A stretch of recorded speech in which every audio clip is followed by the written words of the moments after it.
It's that time again, guys. As for the second last time ever, myself and Tom Pod of the Pop Cup Pod, subscribe on YouTube if you haven't already, are here to give our good hard takes on the latest episode of Succession. Church and State, an amazing episode, but it is obviously a bittersweet time because we'll only do this one more time after this week. There'll only be one more episode of the amazing behemoth of a show that is Succession.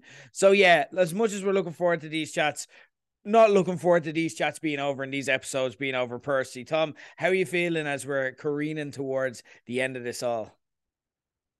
Man, it's sort of strange because like there was that quote going around about Sarah Snook, saying like I didn't know it was the ending until I read the last episode, and I kind of feel like I'm like, oh, there's so much story left. Yeah. I'm conflicted, but I do think we've really set up for a really strong finale after this episode. Yeah, that's fair. I feel like I'm burying the lead because I'm used to it, but I need to ask again. I apologize. It's an audio medium for the most parts, but I do need to know what's with the hat. It's kind of a Well, top hat, a giant top hat. I mean, this is how rich people dress at funerals. Sure, clear. I'm sorry. Look, I'm sorry. I just didn't work out this week. Okay, it's like I look like a cheap Abe Lincoln. I know, like we founded this podcast on the basis that we both were going to acknowledge the great fashion in the show and that we both loved Entourage. In fact, we both even said, like, if there's a show up there with Succession, it's Entourage. And really, Succession hasn't stood the test of time. Entourage has. Oh, yeah. That, it's a strong finale to follow. Entourage had Entourage, the movie, Succession didn't. And really, I think we need to acknowledge that, why is this a Succession podcast? Why are we not talking about Entourage? But I digress. Okay, I've lost the hat. Okay, I'm sorry. It was an emotional week. Okay. Okay. Not sure I remember those conversations. But okay, that's fine. Yeah. Let's move on with Succession. Anyway, we may get around to Entourage yet. We're gonna talk about the episode, but before we do, as we always do, we're gonna put you back into the mind frame of the episode and recap what is happening with our alt recap for Church and State. Spoilers, beware, guys, you will be spoiled from here on out. So if you haven't seen the episode, go away and watch it, then tune back in. But for now, here is our alt recap. And Logan Roy's body isn't even buried yet, and the actions of his children replacing him have sparked riots in the streets. Blissfully unaware of the sheer level of incompetence required to cause this, Roman practices his eulogy while giving himself the old Bruce Willis, "You, sir, are a neat guy" speech in the mirror. Know who's not a neat guy? Kendall Roy, who's now so powerful that he can't even stop some random Uber driver driving around him as Rava gets out of Dodge with the kids worried about what's to come. Shiv tells her brother she's pregnant, bringing a new baby into the Roy family. Meanwhile, Jess tells Kendall she's leaving, so she's getting rid of a giant baby from the Roy family out of her life. Caroline arrives with "Daddy, sorry, probably not the date to test that out, Peter," instantly noticing Shiv's news while also greeting Kerry and having her sit with the women Logan fucked over pew along with Marsha and Sally Ann, whoever Sally Ann is. They're like a girl band together. I like to call them the Alimony Saints. Matson asks if the Nazi Megan may go for a tall blonde white guy in power if elected. Shiv proposes that he just might if he proposes an American CEO, aka her, as his final solution. The funeral begins and Greg immediately fails at his one job of stopping Ewan from giving a speech. His defense is leakier than Hart's, or was it Hibbs? In true Ewan fashion, he finds 50 words to use to describe Logan as a despot. Roman is supposed to give the rebuttal, but turns out pre-grieving, not really a thing, as he disintegrates on the altar and begs everyone to get Logan out of the casket, which is not what anyone wanted, Roman. Come on, that's a weird way to grieve. Kendall fills in and wings a speech that's about as good as any speech where you're kind of calling the person you're talking about a horrible prick at the core of it. At the afters, the Roys celebrate Logan the way he would have wanted, by plotting and scheming to inherit his billions. Shiv plays a perfect game, if you consider a perfect game, promising her soul to a Nazi that she hates, reuniting with a husband she kind of hates, and getting in bed with a sexual harasser she's likely going to hate. Kendall tells Roman he fucked it, prompting Roman to go out and shout at rioters until he caught an elbow in the face, and showing that, unlike his father, he's a person who's not able to fit into every room. And just like that, we've got just 90 minutes of Succession left to go. That was Church and State, the penultimate episode. And Tom, your thoughts on this episode. I want to throw something out first, and I want to throw it out there and see if I'm just overthinking it or if you felt the same. Because Go first. honestly, for me, with Church and State, I thought there were some highlights. It was great to see everyone back in the same room again. We love the ensemble episodes. Some of the writing was also Succession at its absolute peak. But for me, this was also the second last episode, and there's so much to still take care of. Aside from the end and like Rava's decision, the protest seems ineffectual and zero threat to all involved as it remains kind of business as usual for Succession. And we head into the finale for me with the stakes no higher than they always really are, besides the fact that we know that it's going to end. I'm not going to say it was a bad episode of television, or even by Succession standards. It clearly wasn't, and was probably closer to a great episode of Succession. But having said that, for me, as a second last episode, and maybe this was just my expectations or me not kind of realizing the stakes that they've set up here, it did feel a little flat, somber, and dare I say it, a little bit disappointing. Am I crazy, or how's it sitting with you? Ooh, that's kind of interesting, because I think last week's episode I was slightly kind of below the critical consensus, and I think this week you're slightly below that consensus, And I think it's weird, like anytime you have a show that's really, really firing on all cylinders, really considered great, and especially like it's a show that also in its last season is more popular than it's ever been. Yeah. I do feel there's always kind of a push with these shows where it's like, it's amazing, it's amazing, it's amazing. And then you're like, well, I don't know if that part was good. No, it's great, it's great. Yeah. So I can kind of see what you're saying, but I actually think it was an excellent episode. At the same point, I can kind of see what you're saying in that it can feel a little bit anticlimactic. But I think the reason I'm kind of okay with the episode, because there was some amazing moments in this episode. I have full confidence that they can stick the landing. That really, for me, I'm just like, that just means there's even more to unpack and unfold in the finale. So I would say that it's an episode that right now I'm high on. In retrospect, after next week, I might say they probably should have unpacked a little bit more in this one, because this one was very much okay. This is the finale. It's Roy v. Roy, ding ding ding, and I guess they could have done that earlier. I guess it's always been leading to that. So I think that also is one of the reasons it can feel a little bit underwhelming for what it is. And I think also just the sheer gap of Logan's death versus when Logan is being buried meant that we're kind of expecting a massive payoff, like just because that's how we are expecting TV. When you're building up to something we know is coming, we're expecting something major. And I don't know if we really got anything major here except some good character moments and motivation, really. I think that could be a problem for some people.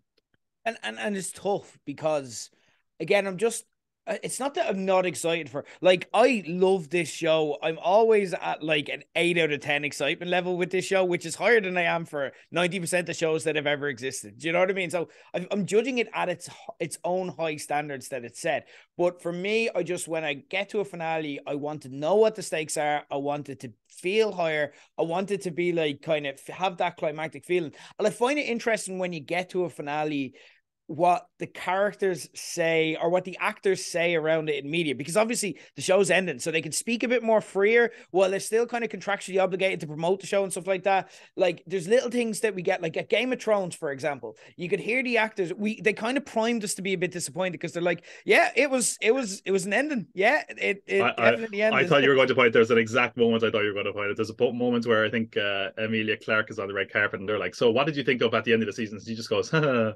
best season ever, and everyone was like, oh, it's going to suck, isn't it? Oh no, it's going to be terrible. Yeah.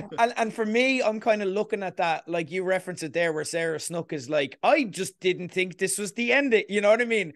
And I'm like, is that her kind of silently screaming at us that like it just kind of crashed into it, and they're like, oh, it's over now? Because for me, since day one in this, it's never not been Roy versus Roy, and I just amn't getting any sense of, now maybe again, I do trust the writers and have faith, so I don't want to kind of put a downer on things, because again, I'm setting myself up for next week being like, I was wrong, and I hope I do say that. But for me, I don't see how this is going to be different than every other stage of Roy versus Roy, because the show has always been about the siblings. Literally since the first episode, Kendall was supposed to be crowned as a successor. And then obviously that gets taken away and Logan gets sick at the end. And that sets off a little internal civil war as they start to jockey for position. And that's been the show ever since. So I don't see why this is different. I don't see why at the end of whatever the board decides next week, I don't see why they're just like, oh, well, I guess we'll all just accept that, because that is not who these people are. They will be like, that is what the position is today, and tomorrow I'm going to fuck everything up for that person, and the person in power is like, tomorrow I'm going to ruin everything for myself. So I'm just not seeing the stakes here, but again, I really hope that I'm wrong. Let's talk about where people stand. We're checking in on our power rankings. It got a bit weird last week. It was difficult to judge. I think now it's becoming more a race to the top because we're getting to that stage. So how are your power rankings sitting, or how are you feeling around? Because again, like, we're not even doing proper power rankings. We're more just discussing the show with a kind of power rankings lens. How are you feeling about the movement and shaking of this episode? I kind of feel like there was actually a lot of movement in this week compared to other ones. I mean, first of all, like, there's people who are not in the picture who went like right to, I mean, first of all, fucking Ewan, like, that'll do, pig, like, Yeah. right up the top. Like, what an absolute baller move from him. Like, I will get into, I'm sure. Aside from that, it was like all the people, and this is why I like this episode. It was like kind of reminding you, like, especially because like with a drama that really has only had 4 seasons, like, it's really rich in side characters that you see every now and then, and they were all in the room for this. Like Caroline, bringing all the mistresses together. I love that moment. It was somehow strangely sweet, even though you're like, oh. And Jess as well, standing up for herself. I was like, yeah, this is all. These people are all going up. I think Shiv and Kendall, went up here. In that it kind of feels like they're both kind of getting ready to do a kind of definitive blow. And I kind of get what you're saying in that it's always been Roy. We all just knew it was going to come to this. But I think this is the moment where it's like there's no turning back now. One of them is going to have to brutally betray the other person, and then it's all bets are off. I actually have a prediction for how I think that might go at the moment. Okay.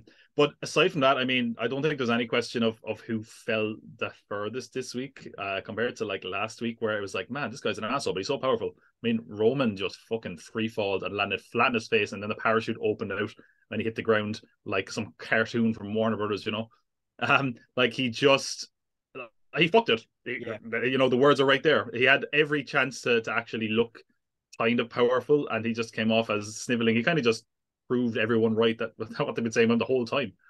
Aside from that, Connor I put has fallen quite low, only because he was like the only sibling that really was like, yeah, I have a speech for dad, and somehow he was the only sibling that did not get to make a eulogy for his dad, despite having one ready. It's like, man, that's a real L for Connor. Like, as a conhead, it hurts, man, because I love Connor so much, but like, oh man, he's just consistently failing upwards somehow. It was amazing, that scene as well, like where you see him with the speech and you're like, it's happening, yes, it's happening. And then again, I hope there's a deleted scene out there that we get afterwards where we get to see what the speech was. I love the rejection where it's like, this is actually going to cause us legal trouble. I'm like, yes, this is exactly the speech I want to hear.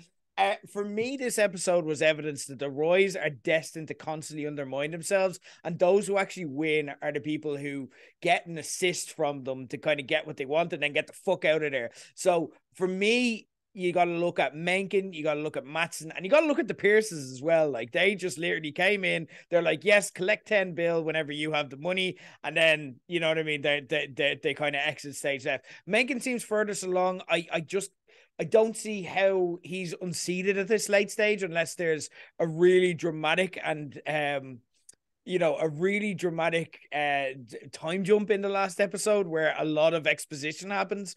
And again, that doesn't seem likely. Matsson and the Pierces are both kind of in limbo. Roman, again, like you said, put a nail in his coffin, but Kendall and Shiv look head to head. I've got a prediction too. I think both are going to lose, so I don't put them either there. We both have a similar prediction then. I wonder if we have the exact same one.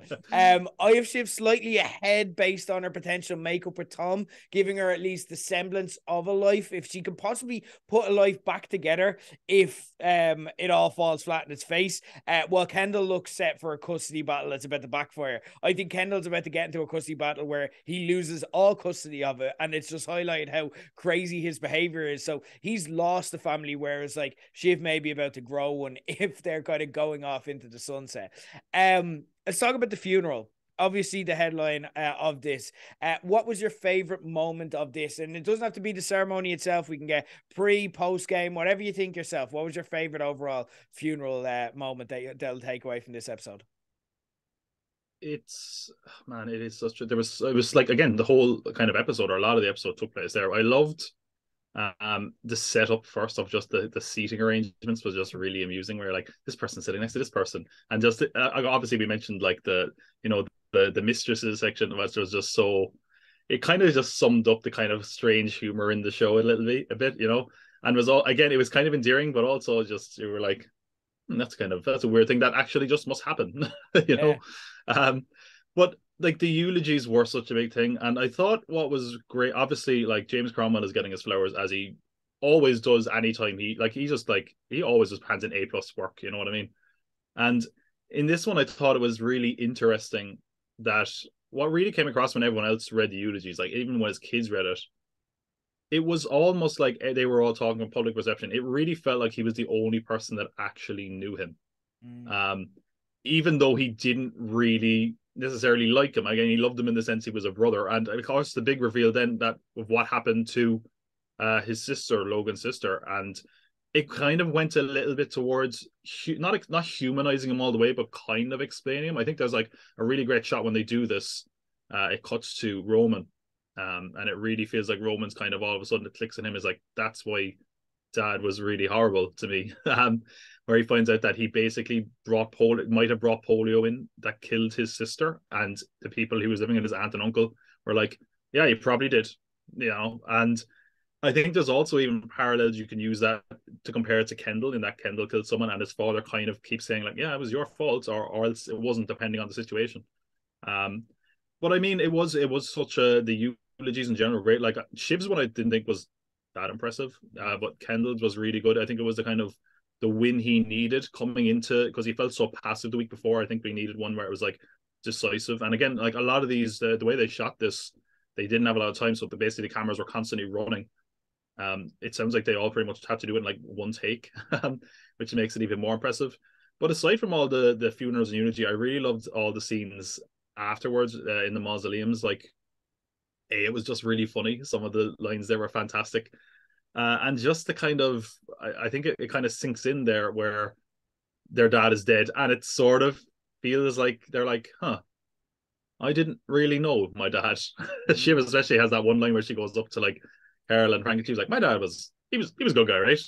And the most unconvincing line ever. He was like, what? It's like, what did he say? He's like, he was a salty dog, but a good egg. And it's like that's like a home run of like saying nothing. and the best thing is he said, and then Frankie just goes, right, and Frank just goes, right. I don't know, yeah, sure, grand, whatever. That'll work. It was like, that's a passable answer. Well done. But no, I mean, it was a great funeral. You definitely said words like it is. Yeah. Words came out of your mouth. Yeah. She asked, it was the sort of thing. Do you know what? It's the sort of thing that someone would say to you, and at the moment you're like, yeah, thank you. And then years later, you're like, what the fuck did that mean? That's gonna haunt them forever. He was a salty dog with a good egg. What the fuck?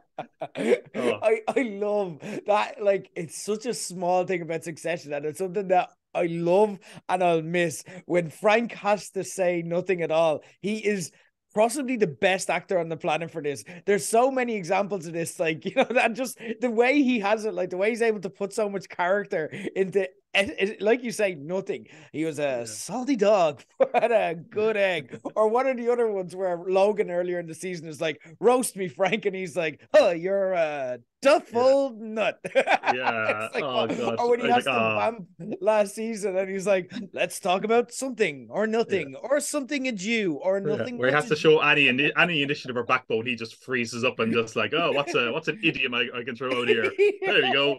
And everyone's like, why is he still here? Yeah, but he's so like confident and charismatic at the same time. Like he's mastered the effect. And we've all done this. If you do presentations in your job, you've done it where you're like, I don't know what I'm talking about, just sound confident. He's so good at that. It's fantastic. Yeah, I love it. For me, I love the Alimony Saints. This was big for me. Like Caroline showing up is just, I love the chaos element Caroline brings to any scene. And like she's a specialist. They save her for episodes 9 and 10 always. She's there every single finale and she's worth it. And it's a little treat we get. Peter as well, amazing. Daddy's here.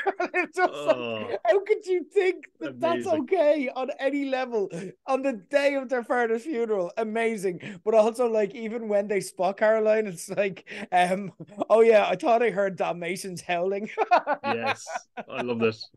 Incredible, absolutely incredible. But also it was what I liked was Marsha is, and we said it earlier in the season, Marsha is an absolute killer. Like again, how she just showed up after Logan died the next week, like nothing had happened, and it's just like, no, I'm here to collect my fucking checks. But the fact we got a bit of emotional resonance from Marsha, we got that acceptance towards Kerry. Like she kind of looked at the situation like where there's four of them, and it's like, and again, they weren't even the only one because we didn't have Holly Hunter in here. But there's four of them, and again, like it's like, you know what? Maybe us as individuals aren't the bastards, and the person who was like fucked us all over is the bastard. And that little moment she had with Kerry where she put her hand on her hand, and again, like Kerry has just the turnaround she's had for me in such a short amount of time. Like we've only got 2 scenes with her since Logan's died, and Mhm. they've both been so amazingly acted that she's totally turned me around on her as a character. Consider that at the start of the season, we're laughing at her for having ambition to be on TV. And now again, it's just like she had that little line reading where it's like, I thought I had to bring a lawyer to get in to like see the person she was essentially going out with when he died. Like, imagine how traumatic that must be. And like, but Yeah. her voice just broke a little bit, and then it's like, okay, like she got that acceptance from Marsha and so on. So yeah, I thought that was a really, really powerful. Obviously, look, the eulogies are the things to take the headlines. Kendall delivering, it was like literally passing the Emmy from one person to another. James Yeah. Cromwell gives it to Kieran Culkin, who just gives it It's to like Jeremy it's Strong. like capture the flag on this show with Emmys. It's just like I've got it. Oh wait, no, here comes another scene. No. Incredible, incredible. Let's talk about Roman. He seems on a path to self-destruction, which aside from last week where he had the brief show of strength in the election special, has seemed kind of where he's been heading, and he's kind of complicit in it. He seems like without his father, he doesn't know what to do, and he's happy to destroy everything. We did see Shiv though come back from the dead this week because we've been saying for the past couple of weeks that she's gone. So is there any hope left for Roman, or is he actually? There's rumors out there. I don't think this happened in Percy. There's rumors out there and speculation that he's gonna just get killed in this riot. I don't think that's gonna happen now. I think he's gonna get away, but I did for a second feel like he was in physical danger. So what's the story with Roman? Where is he now? It's funny because I actually had that same thought when he was going through it. I was like, this feels if he was to die in the crowd, I was like, that feels a little bit too fantastic. It might be the wrong word, but it Yeah, doesn't feel like it would be fitting with the show. yeah, I mean, I don't think there's any coming back for him after this. Like, and it's a shame. Like, we all knew this was coming. He's been holding it in the whole season. We're like, this is a man fit to explode. I mean, like, possibly the worst timing to just have his breakdown, for his big moments. But I mean, like his brother basically also just said like you're useless, basically. And that was kind of a moment for Kendall kind of becoming Logan. He was basically like, yeah, you fucked up. There's no comeback. He's the laughing stock of kind of everyone more so than ever, even on the most public of stages now. I don't think there's any way he can come back. He's like a dead duck here. Again, what's going to actually happen to his character by the end? It's strange because like we of course have the kind of, the dick pics thing that's been hanging over his head the whole time, and everyone's kind of curious. And there were a few scenes where Jerry was kind of looking at him and kind of realizing how pathetic he was, and I kind of worry that she's going to leave him off the hook. And I feel like a lot of people are waiting for some repercussions to that, but also I feel like they made the character so pathetic here that it doesn't feel like that would have the same, ramifications that it did. It would feel more like kicking someone when they're down and could accidentally make the character sympathetic, which after last week's episode, I don't think the character ever will be sympathetic to most people again. And it's I don't think there's any place for him at the table right now. Like he kind of feels like he just totally regressed to basically even like where he was in the first season, where he's kind of like the powerless, does what daddy says guy that's just really kind of talentless in that he's just kind of a smarmy dick and then uses that against people and is somewhat charming in a business scenario because he's such a slick, horrible person. But it kind of feels like his time has passed, and this is going to be it for him. I don't think he's going to die. I know there was some quote floating around that what people thought might be foreshadowing about him dying. I just don't see how it could happen. Or if it does happen, it feels like it could be kind of rushed. Like I don't like shows where it's the finale, someone has to die. Yeah. I don't kind of feel like it would suit this show, and I don't know if it really suits Roman as a character. I don't think there's any redemption for him by the end, but I also just don't feel like there's much left to do with his character at the company. So maybe it'll be finding life outside the company in some form. Again, not necessarily in a good way or a redemptive way, but I don't know. It feels like the character's pretty much done for. This was kind of almost like the end of his arc. I think he's going to be very passive in the finale to a certain degree.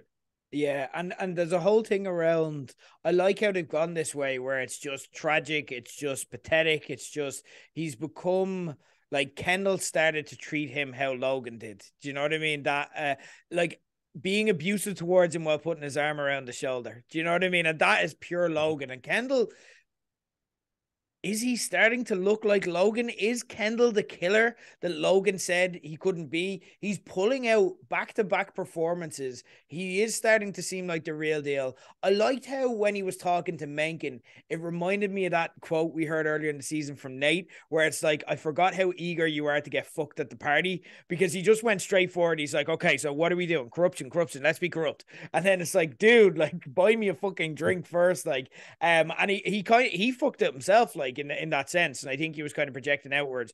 But it does seem like when he walked back up the aisle at the end of the funeral, there was that shift, and it was the camera lingering on him as well. So this was intentional, and how he then became the centerpiece of the door that everyone walked up to, including Mencken queuing to shake his hand. And it did feel very Logan-esque. Has something changed here, or is he just still one setback away from hot cocoa and a blankie?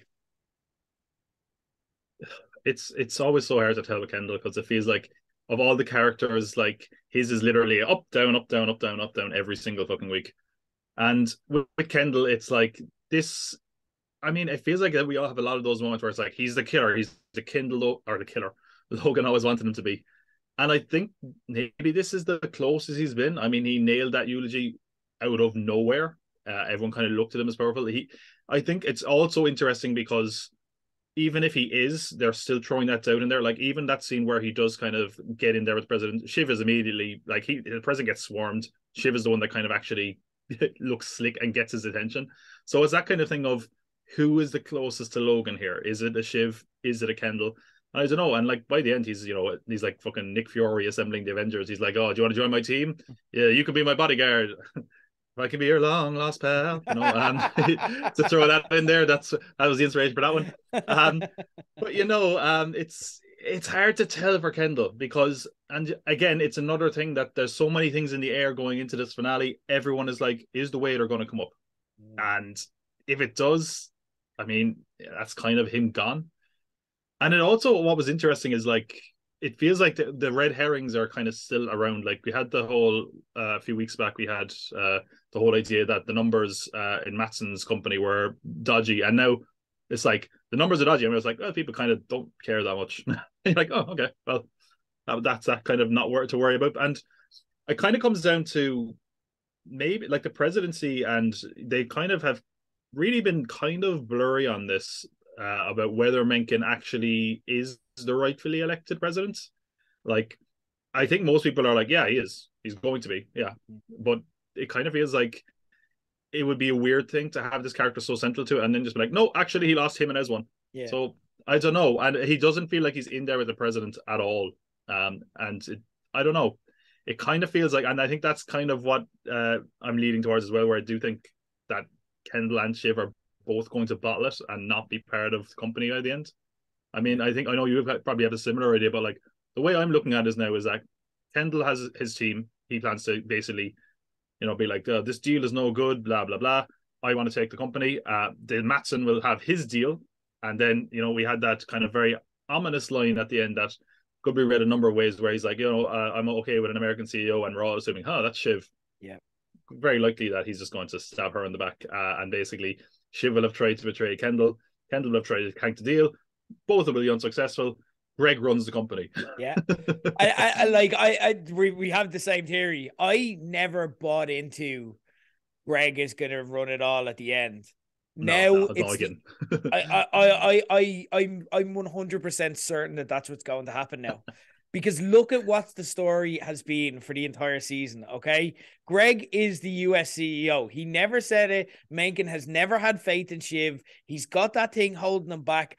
We know he's weird with women as well, so it'd just be so strange for him to go with it. And also as well, Matson is going to think, who can I sell to Mencken as well? Who can I sell to him? And again, Mencken is a Nazi, never the most progressive party, you know what I mean, in terms of that either. So I think Greg is going to be, because what has the story of the season sneakily been in a way that they hasn't made his tip his hat? Greg versus Shiv. What was it last week? Shiv turned around to him, pulled him into a room, which seemed very random at the time, and said, if you fuck me, I kill you. There's that whole, putting them at odds against each other. Again, there was nothing that really prompted that, except it was just putting it out there in front of us. Greg is the one who sold Shiv out. Greg, what is his arc being for the season? Trying to impress the right people. He is being selling himself to Matson this entire time. But also consider it from Matson's point of view. Matson he doesn't want a CEO who's going to just do what they want. He doesn't want someone that's a threat. He wants a puppet. Exactly. And that is what Greg is like. Greg is that little hound dog who is like, I can fire loads of people. I'm really good. HR say I'm amazing. And Matson is going to look at him and be like, you will just literally be. And if you look at the likes of Logan, and you look at those power brokers, they don't want anyone that's a threat as it. They want, look at when Logan handed the company over to Jerry, and he was literally like, she is meaningless. She is a prop. She is a puppet that's there. And he started to get really uncomfortable for it. It was the beginning of the end for her with Logan when she started to actually believe her hype as CEO. He was like, no, this is not how it works. Greg is winning next week. I'm 100% sure of it. And they've been kind of teasing it. And it may feel like what you said last week. And it's like, and who has a better story than Greg? It could very well feel that way. I could see him being in the room and just being like, oh, okay. He does feel like a child pretending to be a businessman in most of his scenes, that kind of way. It's like, oh, I'm doing the business. I fire this guy, I think that kind of begs the question, though. If that was the ending, do you think people will be happy?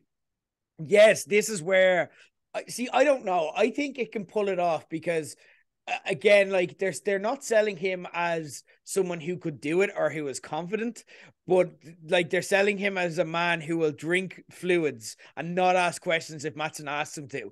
So in that standpoint, Greg is realistic. You know what I mean? But also from an outside perspective, well, I don't know, it would be such a laughable thing to happen in the real world. Because again, I'm trying to think, the real world doesn't know Greg's stupid, but then I'm thinking of his Congress appearance. Yeah, I was going to say, that's their if only, it is to be said, good sir.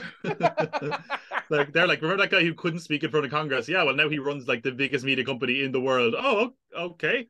yeah. And I've always felt that it wouldn't happen because it would just feel random. But now I'm whether I like it or not, it is the story they've been telling us. And it does have Bran Stark vibes, because I remember when I first watched the first episode of Game of Thrones, I was very much like, oh, Bran's the lead character. He's the guy that's going to be the guy. And I picked it at the start. Now, I didn't think it afterwards. I didn't think it again until the very end. But then they pushed him out the window and I'm like, holy shit. But that was my first impression of it. And it was very much the same with Greg, where it was he's the main character. He's the audience avatar. He is the guy that's us in this scenario. And it is Yeah. through him we get to learn what this world is. So he was introduced as that, but I feel like they've kind of tipped his hands. It would be so delicious as well, though. Like the Tom Gregg dynamic immediately flipping, Shiv just having to be totally humiliated, Roman and Kendall just standing there, like, you know, it's like a satisfying ending to a repeat of the ending of last season where the kids are just like, no. Yeah. And Like then Empire Greg, Strikes Back. Yeah. yeah, and then Greg Like, of all people stands tall. I oh, genuinely like I'm certain Greg is winning after this week. Certain after that line from Matson and everything else. I'm certain at least that's who Matson is thinking is the US CEO. Maybe he mhm. won't. Maybe like everything will just fold in on itself. I don't know.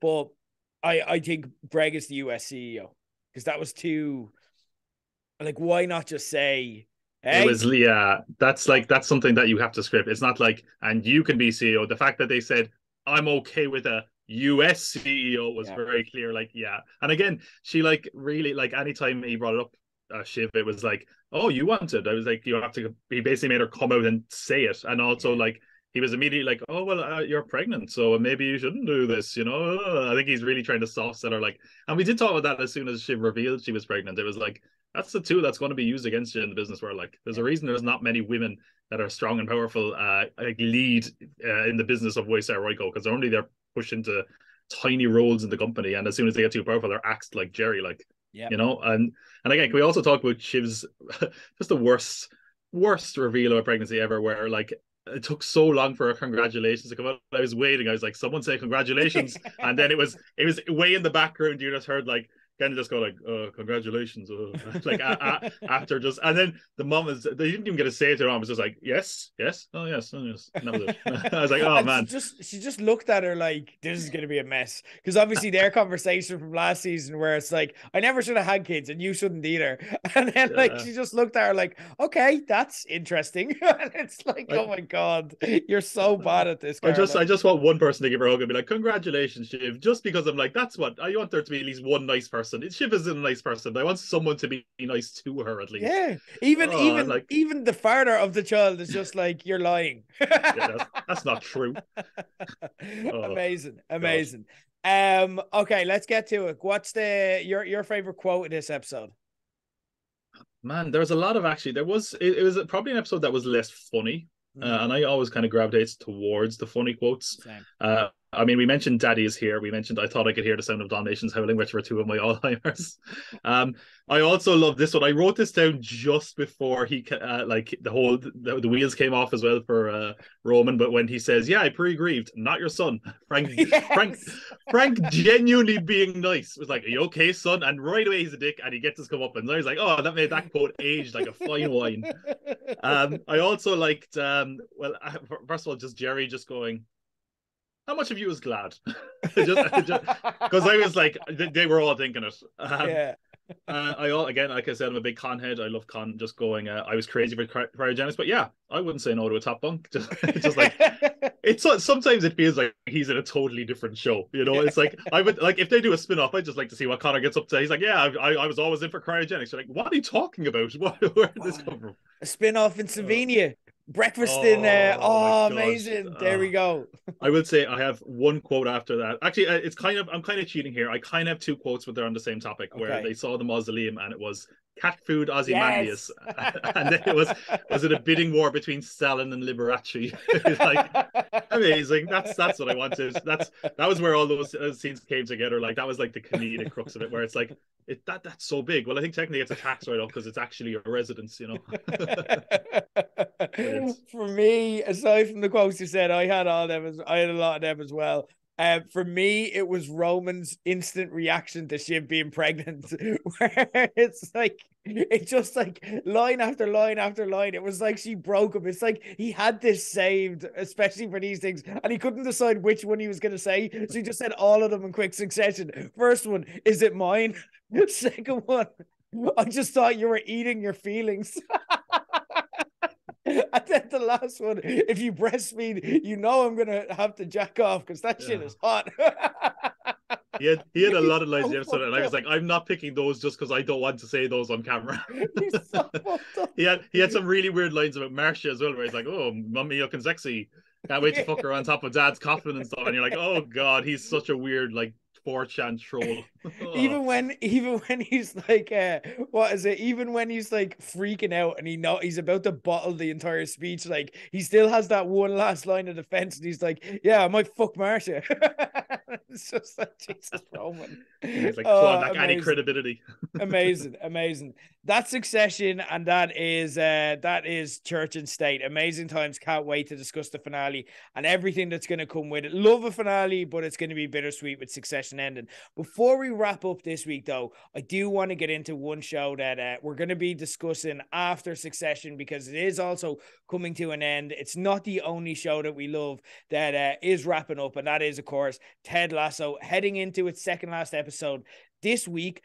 I just want to do a check-in because we will have, like, the week after Succession ends, it'll be the last episode of Lasso. So we'll have a full Ted Lasso discussion. We'll kind of break down everything. But I just want to check in with you on how you feel. Love the background, by the way. Amazing. I believe. I need to get it. Sports code doesn't feel right for this. I need to change into a tracksuit or something. Oh, right. Okay. We need the music. Yeah, might be all that you give. I don't know the words. Getting ready on the sidelines, warming up. Yeah, Substitution for Succession. I don't know the lyrics to it. Heaven knows I've tried. All right, we're ready. Heaven knows you've tried. There you go. Beautiful. Love it. I always try at most. Ted Lasso season 3. It's ending now. I just want to get some thoughts on how season 3 has been so far, with a view to the fact that it's ending. How are you feeling about it? What are some of your favorite moments? Anything you particularly want to see the end? Just Ted Lasso season 3 discuss. Well, I also want to just throw a grenade in there when everyone's going on about Ted Lasso ending, because they've actually been very weirdly vague about this. Because, like, as much as I kind of dissect like TV and reviews and watch shows, I'm very into news and quotes. Like, that's like my thing. That was my podcast and YouTube channel for a long time. Mm-hmm. The people that are saying it's ending are being very tight-lipped, and the one person who should be saying it's ending would be Apple, and Apple have not said this is the final season. In fact, a lot of the people involved are saying it's the end of this story, and some people are suggesting that there could be spin-offs. I don't know. That will continue on without Ted. I don't know. I'm just going to throw that in there now because I don't know. It's kind of an interesting one in that it feels like, we've got 2 episodes left, and it feels like it hasn't really built to a finale. So I don't know. I think season 3 as a whole, though, I'm going to throw a really weird analogy in here, right? Unlike me, I know. Okay. They're Sons of Anarchy, okay? I'm going to bring up Sons of Anarchy for a reason, okay? Sons of Anarchy was one of the highest rated shows on TV. It was the biggest show on its network when it was on, right? And in its last season, they were like, do whatever you want. You could. How long do you want the episodes to be? Normally they're 45 minutes. Nah, go ahead. What do you want? An hour plus? And I think it really hurt the show. And I think Ted Lasso is kind of the same. Like, every episode is now like an hour or more. And I think it's really hurting the show. I have to say, season 3, I'm enjoying it. I think there's been moments that have been better than any of the season so far. I think it's also the weakest season. I think it's a little bit unfocused. I feel like some of the characters don't really have a lot to do. There's a lot of story threads that it feels like haven't really gone anywhere. Like, at the start of this, and I know someone they'll point to, like, because I can see people defending the show and they kind of go to the most minor of justifications to defend it, like with like Zava. It's like, oh well, see, well that's how they learned this, and you're like, okay, do we need to spend 3 episodes to get to that point? I don't know. I think as far as like great moments, I think like Colin, I think is the person I'm talking about now.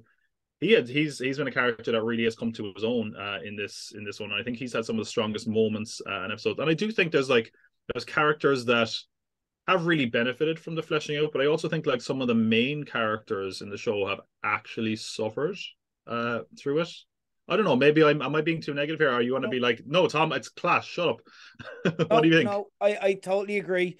I feel like sometimes shows that become instant cultural institutions like Lasso has in kind of spawning catchphrases and bits and parodies and stuff like that, the show itself starts to become self-aware. You know, it starts to become self-aware, and then it starts doing the things that it knows people likes rather than the things just happening to flow naturally, which I think for the first 2 seasons it very much felt. So there's a lot of memeability in this season. You know what I mean? Like, but there's like it doesn't necessarily make sense from a character standpoint.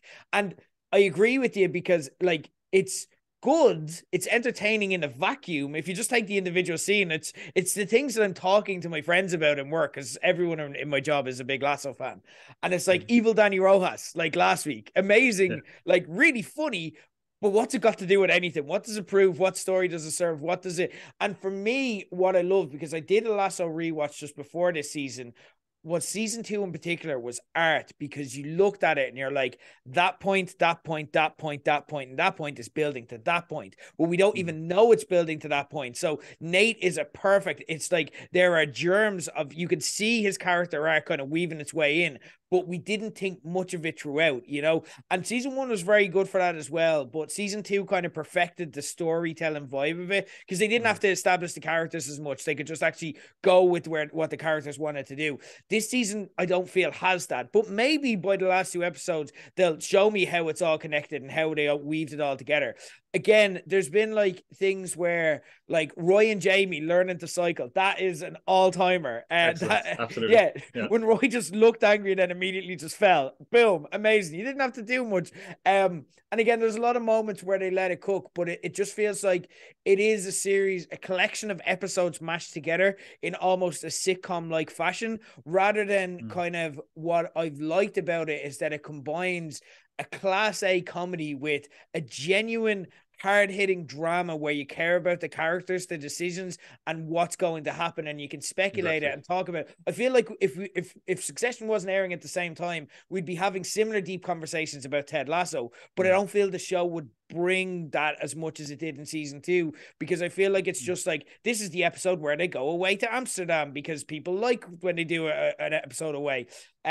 So I do agree, and there's a part of me that's ready for it to end, because I feel like even like I'm kind of like, I still really enjoy the show episode by episode. I still get a lot of laughs out of it.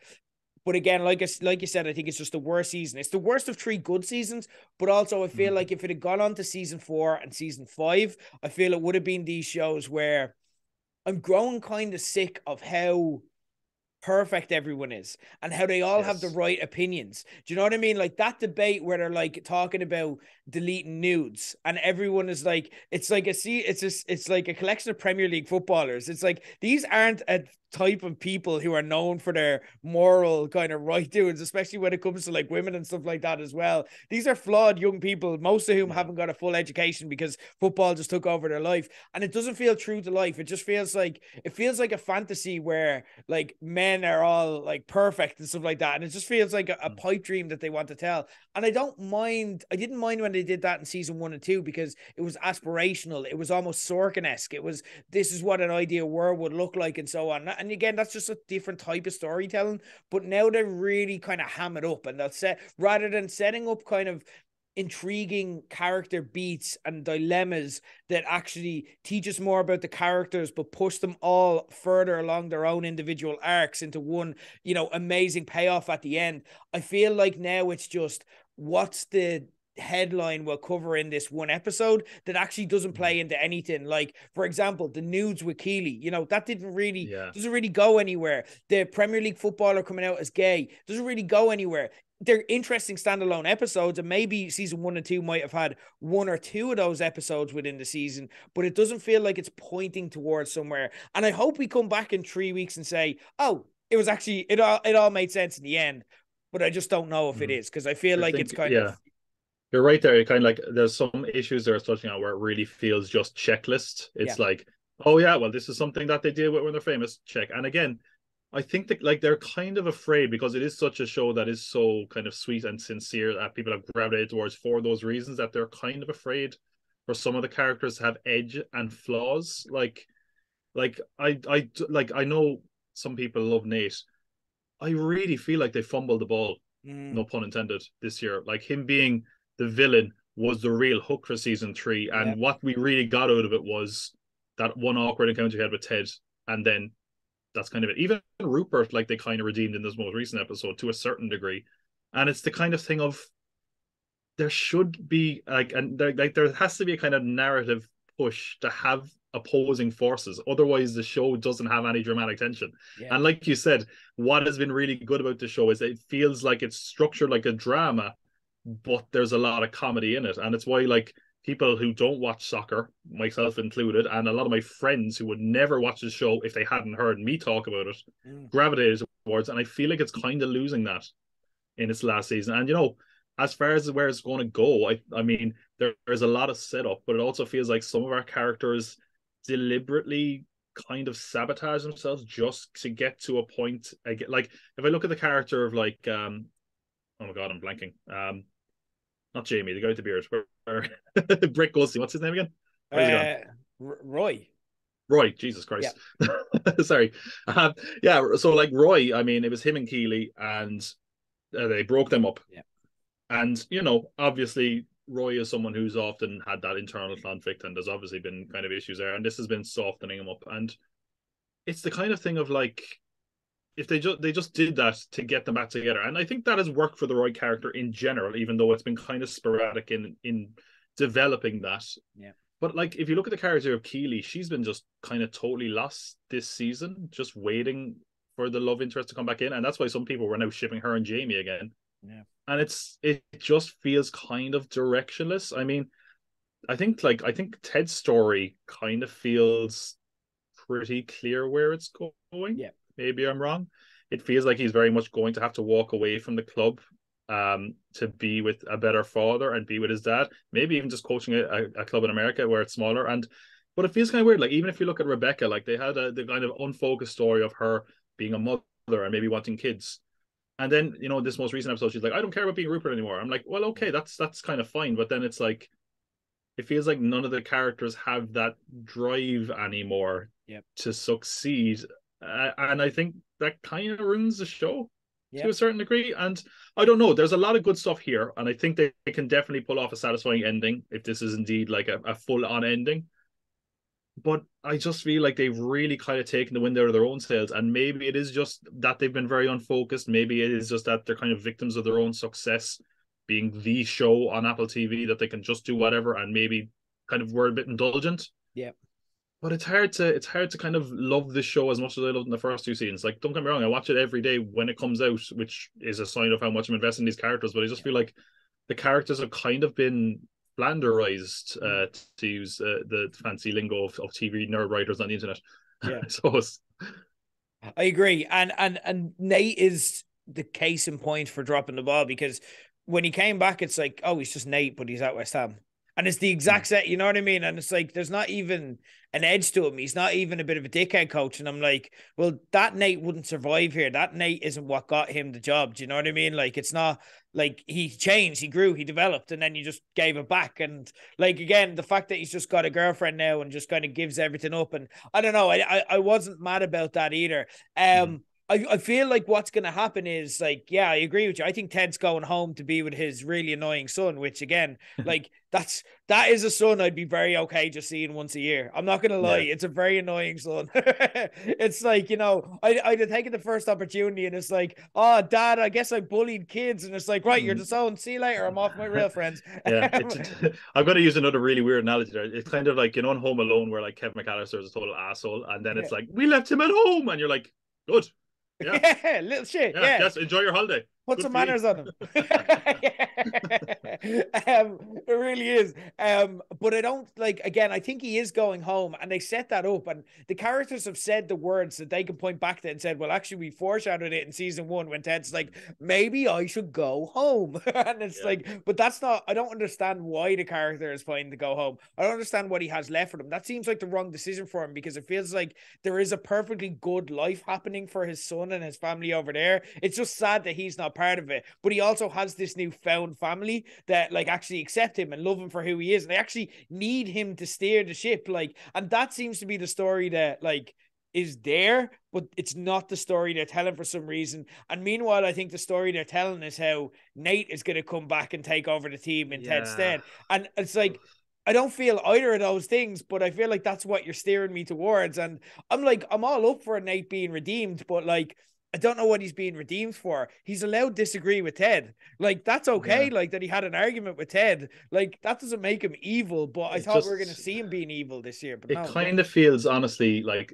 that, because that's what I've been thinking as well. Like at the end of the most recent episode, which was episode 10, I think, by the time this comes out, it really I was like, Ted's going to drop him a text. I was just waiting for that moment to happen, and it is that thing where it kind of feels like fan servicey in a weird way, you know, because fan theories, and God knows I've come up with some mental ones on this podcast alone as well, but like it really feels like sometimes they just push things together because they're easy as opposed to actually having put in the sort of, and like Nate being redeemed, as you said, I don't know if he really needs to be redeemed, but that's just being like, hey, he's redeemed. Ted is going to be with his family. It feels like that's such a like bullshit happy ending. Like he's with his family. I'm like, but he was doing fine without his family, and they really are taking like the sweetness of those scenes where we're seeing that his son is maybe, you know, adjusting to a life of divorce and really taking that away from something that could actually have some depth instead of just saying he went back with his family and they all lived happily ever after. It just isn't a really satisfying ending. Like it feels like an ending, but it again, and it's just the problem with like the whole show at the moment. Like it feels like I know, like to polar opposite of Succession, where I'm like, I don't know where this character is going to end up. I feel like I know where every character here is going to end up. I'm just hoping I'm wrong. Because it feels too convenient, you know. And that's a problem. Like Roy's getting back with Keely, Rebecca is probably getting back with Sam. Like what? But why? I don't feel like they have any chemistry or there's anything there. I'm not calling for this. Like this is something that you want. Like again, there's some points where like it feels like the show's kind of grooming me because it was like there's no problem with an older employer going out with his younger employee, and it's like why are you telling me this? Look, it can be really sweet because it's a woman. It's fine. And it's just like, what? Like, why are you making this but that's point? it. Like, and the Rebecca character is one I find interesting, especially because like we're like they keep building it up as like, oh, is she going to find a love interest or is she going to have kids? And it kind of is that thing where when you really look at like the players on the board of who she could end up with, there's so few options and none of them are really good. Like Sam, kind of went down that road already. What it kind of feels like you'll be doing the whole Keely Roy thing again of throwing in drama just so they can reunite and have the big happy ending. It's like we kind of saw why that didn't work. Some people are like shipping her and Ted. I'm like, no, please no. And then it's like really outside chances, like the guy in Holland. I was like, that really takes the sweetness out of that moment then, because the whole thing was like they could have been in love, but it's another life. I don't know. It's just. Oh, I don't know. It's a frustrating watch in some regards. And don't get me wrong, I can disengage and love the characters and find it sweet and entertaining. And again, amazing moments like Trent Krim is a character I've loved this year as well. Like, which by the way, you're an Alan Partridge fan, right? Yes. Do you know who he is? No. What? So in the first season of I'm Alan Partridge, when he's living in the hotel, he is the young kind of desk boy. No! Oh my God! when you see it, you will never unsee it. I know, like so many people are like, "What did I talk about?" It is crazy when you look at like, it'll blow your mind when you see him side to side because you can kind of see his face in there. But okay, but again, he's a character that I've loved this year, and I've loved his relationship with Colin. And again, I've loved like even like the captain's name, whose name I can't say. I'm really bad at. There we go. Because do you know what? My brain is just like that sounds like sport. Don't learn players' names. But yeah, Isaac again is a character that I love, and again he's a character that has kind of shown an edge, but they keep sanding it off, you know. But I love the scenes with Colin. But again, I'm thinking of that scene again where they're all in the locker room being like, "Hey, we know like, sharing women's nudes is wrong," and it's like, who are you? Like, we all know this, but also it's like. It's not like these we've ever held up like Premier League players like, oh, these beacons of virtue. Yeah. And it's strange. Like this is kind of how at times again, and I feel like I'm savage at this, but I think we both kind of quite enjoy the show week to week. But again, it's when you just step back and think about it. It was so strange because that episode where Isaac started ignoring Colin. And it was strange because when they got to why it was happening, I didn't want Isaac to turn evil. And I was like, this is unforgivable. Like, whatever, unless they pull it back here, this is unforgivable. But then there was a part of me who was like, you should just made him homophobic. Like, have an edge, lads. And it's like, Yeah, it's not that I want him to be homophobic or I necessarily want to see that, but I want it to have an edge and have some it's bite and get in and give these characters actual hills to climb and like odds to overcome or but kind of yeah, arcs to like grow from. it's that kind of thing where like at a certain point you need to portray a bit of realism. Yeah, Like, you know, and we got that with the fans shouting homophobic stuff in the stands, but it's yeah, also like there are players in sports leagues that are homophobic. Like there's a big thing going on in the NHL at the moment where a player wouldn't wear a rainbow flag on his crest and all this. Like, no, no. and there's other things like there is undoubtedly racism as players who are in minorities. They're affected by it. I'm not saying that Richmond needs to be corrupted, but it kind of feels like not everyone can just be like, I'm right. I believe in this. I believe in this too, because that's not interesting, Yeah, really. yeah, You yeah, know, I don't know. yeah, And again, I think you're right. It sounds like we're savaging this. I think it's just because we hold it in high esteem and we yeah. want it to be better. But it's like, man, they're really kind of stumbling over the finish line here, it Yeah. feels like, and it's kind of a shame. Who knows? Maybe we're just giving it an arc, and maybe next week, Mm. and then in 2 weeks, we'll be like, they did it. Yay. It's amazing again. It all makes sense. Isaac is homophobic. Yay. Yay! Racism is back. Anyway, look, we will discuss it in 2 weeks. But first off, we have the succession finale to get to. Tom, always a pleasure. Bittersweet ending next week, but like I said, that won't be the last. We shall chat by any means. So until then, thanks for joining us. Subscribe to Pop Cup Pod on YouTube if you haven't already. But Tom, for now, fuck off.